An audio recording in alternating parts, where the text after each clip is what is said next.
भण्डारतो नृहरितीर्थमुनीन्द्रलब्धा आनन्दतीर्थमुनिवंश्य यतीन्द्रपूज्य श्रीमूलराम भवतात्तव सुप्रभातम् सीतापते विधिकरार्चितकूर्मराज भण्डारतो नृहरितीर्थमुनीन्द्रलब्धा आनन्दतीर्थमुनिवंश्य यतीन्द्रपूज्य श्रीमूलराम भवतात्तव सुप्रभातम् श्रीरामदूत हनुमन्यदुनाथदास श्रीभीमसेन वररौप्यपुरावतार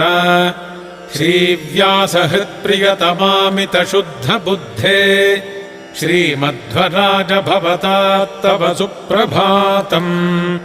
ब्रह्माज्ञयादितिकुले बहुदोषपूर्णे